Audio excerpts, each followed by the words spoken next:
Hi guys! Ako nga pala si Adrian Ferrer, also known as AD Beat. At ako naman si Alia. At nandito kami ngayon sa Dapitan Sports Complex. At samahan niyo kami na i-celebrate ang 4th year anniversary ng ADB Guapitos Kasama ang Buenas!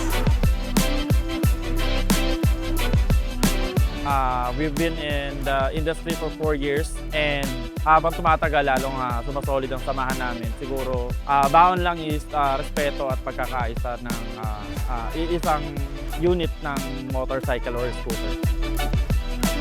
Kasama at serbisyo naman, lalong-lalo na kay Pressmark, very accommodating at mababait naman yung mga miyembro ng Guapitos. Nakasali ako dahil sa mga kaibigan, nagtanong-tanong ako, tapos yun, hanggang sa nakilala ko si Pressmark. Si Pressmark is okay yung kausap. Sikasuhin ka niya, kahit newbie ka lang.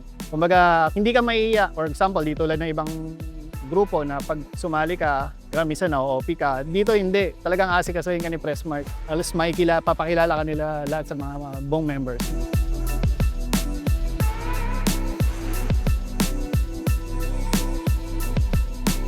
Solid naman sila. For example, may emergency, nasiraan ka sa daan, pwede mo silang hingin ng tulong.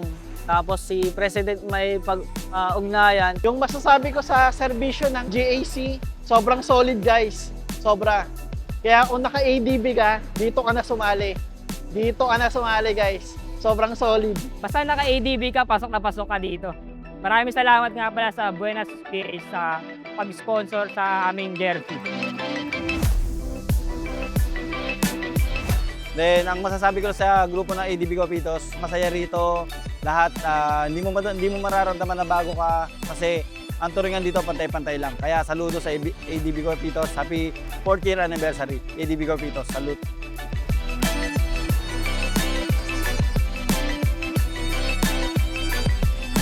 Kita nyo naman kung gaano kasaya ang ating mga members. Umaraw man o umulan ay talagang pinatunayan ng Guapitos ADB Club ang kanilang matatag na pagsasamahan. Muli, ako nga pala si Adrian Ferrer, also known as AD Beat. At ako naman si Alia at maraming salamat po sa pagsama ninyo na i-celebrate ang 4th year anniversary ng Guapitos ADB Club kasama ang Buenas! Pag binibuenas, may May pagbuenas! pagbuenas!